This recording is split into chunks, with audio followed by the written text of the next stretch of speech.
प्रिय श्रोताजनों नमस्कार। प्रवचनની શરૂઆત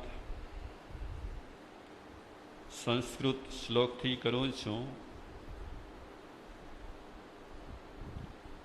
પહેલા કીધું હતું તે રીતે સુભાષિતો આ સંસારમાં અમૃત ફળ જેવા છે। ગમે તેના હોય, ગમે તે ધર્મના હોય, બધા અમૃત ફળ જેવા છે। તો જે શ્લોકની શરૂઆત કરવા માગું છું એ શ્લોક નીતિ શતકનો શ્લોક છે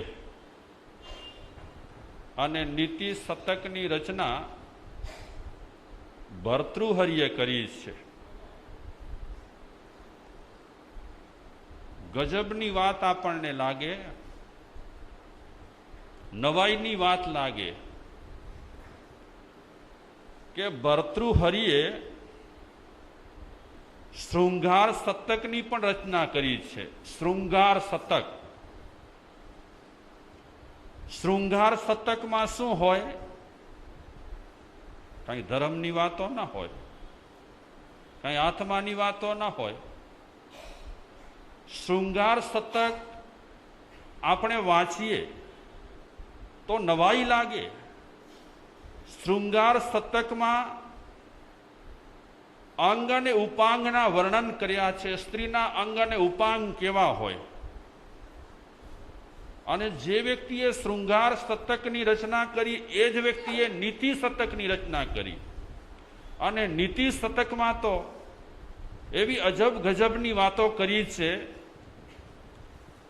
આપણને નવાઈ એ લાગે કે જે વ્યક્તિ શૃંગાર શતકમાં જઈ શકતો હોય અને શૃંગારનું વર્ણન કરી શકતો હોય એ વ્યક્તિ નીતિ વિશે એકદમ સરસ મજાનું વર્ણન કરે। એણે પોતાના વિચારો પર કેટલો કંટ્રોલ જમાવ્યો હશે। તો આપણે નીતિ શતકની એક ઝલક લઈશું। એ તે સત્પુરુષા પરાર્થ ઘટકા સ્વાર્થાન પરિત્યજ્ય। શ્લોકનું પહેલું ચરણ। આ શ્લોકમાં માણસોનું વર્ગીકરણ કર્યું છે, વિભાગ પાડ્યા છે માણસોના। આમ દેખીતી રીતે આપણે બધા માણસ છીએ, પણ માણસમાં વિભાગો છે। બધા કઈ એક સરખા માણસો નથી। જેમ આપણા શરીરના અંગ અને ઉપાંગ દરેકના અલગ અલગ રહેલા છે। કોઈકના કાન નાના હોય, કોઈકના કાન મોટા હોય, કોઈકના કાન ઘાટવાળા હોય, કોઈકના કાન ઘાટ વગરના હોય, કોઈકનું નાક ચપટું હોય, કોઈકનું નાક લાંબુ હોય, કોઈકનું નાક નાનું હોય। આટલા મોડેલ છે અત્યારે માણસના, બધા મોડેલ અલગ અલગ છે। આપણે કહી શકીશું કે આ ફલાણા બેન મારા જેવા છે, ફલાણા ભાઈ મારા જેવા છે? નહીં। તો માણસોનું વર્ગીકરણ આ શ્લોકમાં કર્યું છે। પહેલા પ્રકારના માણસો કેવા છે? એ તે સત્પુરુષા પરાર્થ ઘટકા। પહેલા પ્રકારના માણસો, સત્પુરુષો કેવા રહેલા છે કે હંમેશા પરાર્થમાં, સેવામાં, પરમાર્થમાં રચેલા રહેલા છે, રાચેલા રહેલા છે। બસ એમને એક જ ધૂન છે, એ પુરુષોને એક જ લગની છે કે આ મનુષ્ય અવતાર મળ્યા પછી પરમાર્થ કરતા રહીએ, પરમાર્થ કરતા રહીએ, પરમાર્થ કરતા રહીએ। આ શરીરથી જેટલું બને તેટલું પરમાર્થ કર્યા જ કરવાનું। અને એ પેલા પ્રકારના માણસો જે પરમાર્થ કરે છે, સેવા કરે છે, પરોપકાર કરે છે, એ કેવી રીતે કરે છે? સ્વાર્થાન પરિત્યજ્ય। પોતાનો સ્વાર્થ, પોતાનો મતલબ, તજી કરીને પરોપકાર કરી રહ્યા છે, સેવા કરી રહ્યા છે, પરમાર્થના કામ કરી રહ્યા છે. આ પહેલા પ્રકારના માણસો. સૃષ્ટિમાં કોઈની ખામી નથી. આવા માણસો પણ આજે સૃષ્ટિ પર છે કે બસ એક જ એમને મનમાં રસ, એક જ ઇન્ટરેસ્ટ કે આપણાથી જેટલું બને તેટલું કેવું કરવાનું, હા, આપણાથી જેટલું બને તેટલું પરમાર્થનું કાર્ય કર્યા જ કરવાનું. અને એમાં પણ એ પરમાર્થનું જ્યારે કાર્ય કરતા હોય ત્યારે એમને અંશ માત્ર પણ, જરા માત્ર પણ એમને શું ન હોય? સ્વાર્થ ન હોય. સ્વાર્થાન પરિત્યજ્ય, પોતાનો સ્વાર્થ તજી કરીને એવા લોકો રહેલા છે કે પરમાર્થ કર્યા કરે છે, કોઈ સ્વાર્થ નથી. તીર્થંકરો તો આપણે જાણીએ છીએ, એ તો સત્પુરુષો છે જ, એ તો મહાપુરુષો છે જ કે કાંઈ પણ સ્વાર્થ ન હોવા છતાં પણ પરોપકાર, પરમાર્થ, સેવાના કાર્ય કર્યા જ કરે છે. એ સત્પુરુષો એ તો અજબ ગજબના છે. પણ આ સૃષ્ટિ પર આજની તારીખે આ કલિયુગમાં પણ એવા લોકો રહેલા છે કે જરા માત્ર પણ એમને પોતા માટે સ્વાર્થ ન હોય, તે છતાં પણ શું કરતા રહેતા હોય? પરોપકાર, સેવા, સેવા, સેવા. આ શ્લોક મેં એટલા માટે લીધો છે, આપણો મુદ્દો જે શરૂ થવાનો છે, આપણે ચાલુ કર્યો છે, એ મુદ્દાના સંદર્ભમાં જ આ શ્લોકને સાથે લીધો છે.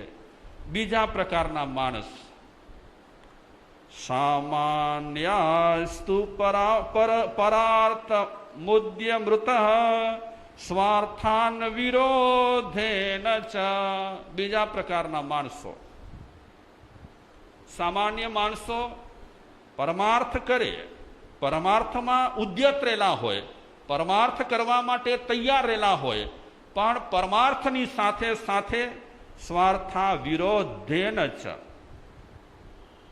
મારા સ્વાર્થમાં કાંઈ પણ વિક્ષેપ ન પડે તે રીતે પરમાર્થ કરતા હોય. કઈ રીતે પરમાર્થ કરે? આપણે કહીએ ને, સ્વાર્થ સાથે પરમાર્થ. પોતાનું પણ સાચવે, તે છતાં પણ એ સેવા કાર્ય, પરોપકારના કામ કરતા રહેતા હોય. આ માણસ નંબર 2, સ્વાર્થ સાથે પરમાર્થ કરે. ભર્તૃહરિ વર્ગીકરણમાં ત્રીજા પ્રકારના માણસો બતાવે છે. તે ભી માનુષ રાક્ષસા પરહિતમ સ્વાર્થાય નિગ્નંતિએ. ત્રીજા પ્રકારના માણસો કેવા રહેલા છે કે પોતાના સ્વાર્થ ખાતર, પોતાના હિત માટે બીજાનું અહિત કરવામાં એમને જરા માત્ર પણ સંકોચ ન થાય, જરા માત્ર પણ એમને મનમાં ખેદ ન થાય કે હું મારા સ્વાર્થ માટે બીજાના હિતને શું કરું છું? નુકસાન પહોંચાડું છું. તો ભર્તૃહરિ ત્રીજા પ્રકારના માણસોની જ્યારે વ્યાખ્યા કરી છે ત્યારે કહે છે કે આવા માણસો એમને કેવા કહેવાય? નર રાક્ષસા. માણસ હોવા છતાં પણ એ કેવા છે? રાક્ષસ જેવા છે કે બીજાના હિતને ઈજા પહોંચાડી કરી, બીજાના હિતને નુકસાની પહોંચાડી કરી અને પોતાનું હિત સાધતા હોય, પોતાનું સારું સાધતા હોય. આ માણસોની ભર્તૃહરિએ સરખામણી કરી નર રાક્ષસ સાથે. પણ ચોથા માણસની જ્યારે વ્યાખ્યા આપે છે, ચોથા માણસ વિશે જ્યારે વાત કરે છે ત્યારે શું કહે છે? એ નિગ્નંતિ નિરર્થકમ પરહિતમ તે કેન જાનીમહે. પણ આ જગત પર એવા લોકો રહેલા છે કે એમને કાંઈ પણ ફાયદો થતો નથી, એમને કાંઈ પણ લાભ મળતો નથી. કાંઈ પણ લાભ મળતો ન હોવા છતાં પણ, કાંઈ ફાયદો થતો ન હોવા છતાં પણ શું કરતા હોય છે? ફોગટ બીજાને નુકસાની પહોંચાડતા હોય છે. કાંઈ ફાયદો નથી. તો ભર્તૃહરિ કહે છે કે આ ચોથા પ્રકારના માણસો મને સમજ નથી પડતી કે એમને કોની સાથે સરખાવીએ, મને પોતાને સમજ નથી પડતી. કોણ કહે છે? યોગી ભર્તૃહરિ કહે છે કે આ ચોથા પ્રકારના જે માણસો રહેલા છે એમની સરખામણી કોની સાથે કરવી એમાં મને પણ ગમ પડતું નથી, મને પણ સમજ પડતી નથી, મને પણ ખ્યાલ આવતું નથી. ત્રીજા માણસોની તો મેં સરખામણી કરી લીધી. કોની સાથે કરી? નર રાક્ષસ સાથે. પણ ચોથા પ્રકારના માણસો માટે મને કાંઈ મળતું નથી કે એની સરખામણી આમની સાથે કરું. ચોથા પ્રકારના માણસો કેવા રહેલા છે? ફાયદો કાંઈ નથી, લાભ કાંઈ નથી, મળતું કાંઈ નથી, તે છતાં પણ શું કરતા રહેતા હોય? સામેના માણસને નુકસાન નુકસાન નુકસાન. દાખલા તરીકે ગાડી ઉભેલી હોય મનુભાઈની અને હવા કાઢી નાખે, હવા કાઢીને ફાયદો શું?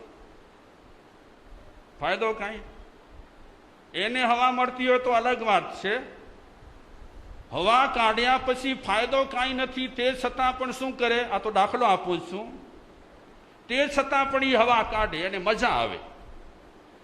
આવા માણસોની સરખામણી કોની સાથે કરવી મને પોતાને ખબર પડતી નથી, મને પોતાને સમજ પડતી નથી. આ ચાર પ્રકારના માણસોનું વર્ગીકરણ. પહેલા પ્રકારના માણસો તો મહાપુરુષો છે.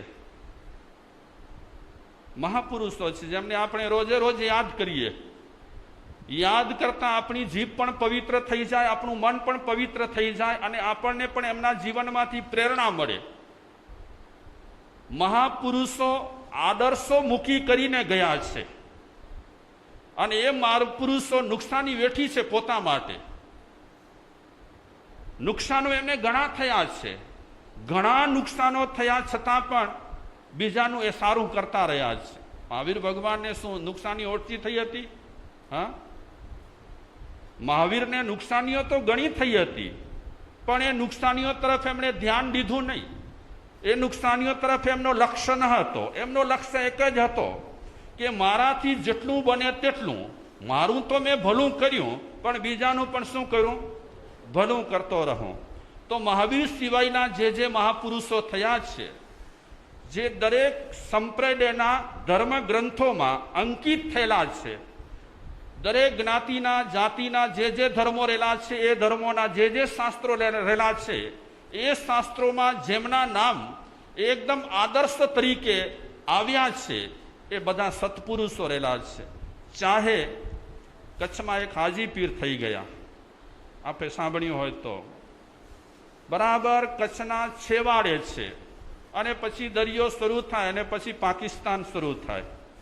આ હાજી પીર મને યાદ આવી ગયા એટલે કહું છું, આ પણ એક સત્પુરુષ થઈ ગયા છે, મહાપુરુષ થઈ ગયા છે, જે પોતાનો જરા પણ સ્વાર્થ જોયા વિના, પોતાનો સ્વાર્થ પકવ્યા વિના બીજાનું સારું કર્યું છે. એવા ઘણા મહાપુરુષો રહેલા છે. સૌરાષ્ટ્રમાં થયા છે, XYZ પૂરા વિશ્વમાં ઘણા મહાપુરુષો થયા છે. જે મહાપુરુષો બસ બીજાનું શું કરતા રહેતા હોય? જે પોતાના જ પેટનું કરે ને એને જગત યાદ ન કરે બાપા. પોતાના જ પેટનું કરે અને પોતાના જ પરિવારનું કરે એને જગત યાદ ન કરે. જગતનું એવાઓને યાદ કરે કે પોતાની પરવા કર્યા વિના, પોતાના જીવનની પરવા કર્યા વિના બીજાનું જ કંઈક સારું કરતા રહેતા હોય એને જગત યાદ કરે. બાકી પેટ માટે અને પરિવાર માટે તો સૌ કોઈ કરે છે, એમાં કંઈ નવીનતા જેવું નથી.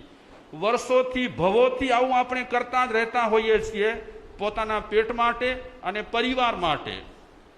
અમારા કચ્છીમાં એક કહેવત છે, કહી દઉં જરાક, કારણ કે કચ્છી ભાષા છે ને થોડી કડક છે, એના શબ્દો જરાક કડક રહેલા હોય. કહે છે, પેટ કે કોટે ઈ પાવૈયો. કડક શબ્દ છે ને આ. પેટ કે કોટે ઈ પાવૈયો, પર કે કોટે ઈ પીર. ન સમજ્યા તમે?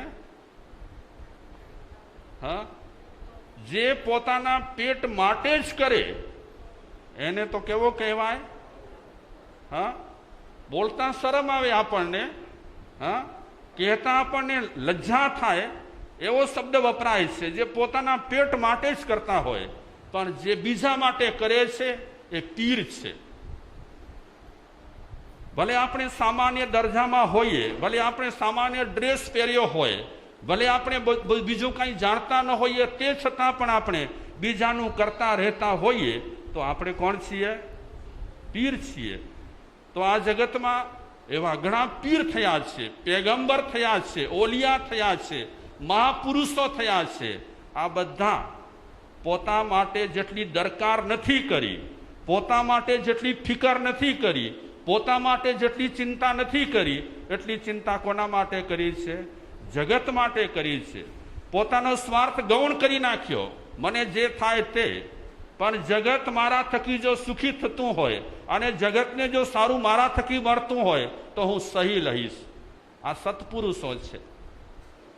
બીજા માણસો પોતાનું સારું કરે, બીજાનું એ સારું કરે. મતલબ કે પોતાનો સ્વાર્થ સાચવી કરીને બીજાનું પણ ભલું કરતા હોય. એવા ઘણા લોકો રહેલા છે. બિચારા સંસારી હોય એટલે પરિવારનું પણ એમને કરવું પડે, સગા સંબંધીઓનું કરવું પડે, સમાજનું કરવું પડે. બધાનું કર્યા છતાં પણ બધાને સાચવી કરીને, પોતાના સ્વાર્થને સાચવીને બીજાના ભલામાં પડ્યા હોય, બીજાના ભલામાં ભાગ લેતા હોય. વાત આવી છે એટલે કહું, કહેવત મને યાદ આવી. હા, ક્યારેક ક્યારેક ભલું કરનારને ભાલા પણ મળે. ભલું કરતો હોય ને એને શું મળે? ભાલા પણ મળે. જેને સમાજ સેવામાં જીવન ગુજારવું છે એને એટલી તો તૈયારી રાખવી જ પડતી હોય છે કે સમાજ ગમે તે બોલી શકે. સારું ઓછું બોલશે, કદાચ નરસું વધારે પણ બોલે, તારે નિર્મળ થઈ કરી અને સમાજની સેવા કરવાની છે. તારામાં કોઈ ખામી ન હોવી જોઈએ. અગર જો તારામાં ખામી નહીં હોય તો સમાજ તો ચર્ચા કરશે, કારણ કે સમાજ છે આ તો સારા માટે પણ બોલશે અને નરસા માટે પણ. સમાજ તો જોકે સમાજ છે એ દર્પણ છે. જ્યારે સમાજ આપણા માટે કંઈ બોલતો હોય ત્યારે એક વખત સમાજ તરફ આપણને જોવાનું છે કે જે બોલે છે એ બરાબર છે કે નહીં. ક્યારેક ક્યારેક આપણી ભૂલો છે એ સમાજ બતાવતો હોય છે. આપણે જ્યારે આપણામાં રાચ્યા પાચ્યા હોઈએ ત્યારે સમાજ તરફથી આપણી ભૂલની ખબર પડતી હોય છે. એટલે સમાજને બદનામ ન કરાય, પણ સમાજને નજર સામે રાખી કરી અને વ્યક્તિને સેવામાં પડવાનું છે. પોતાનું જીવન પવિત્ર રહે, પોતાનો જીવન ક્યાંય પણ લેપાય નહીં, એટલી સાવધાની રાખી કરી અને વ્યક્તિને સમાજ સેવા કરવી જોઈએ. કચ્છમાં એક કવિ છે, આજની તારીખે બહુ બુઝર્ગ છે અને બહુ જ સચોટ વાતો કરે છે.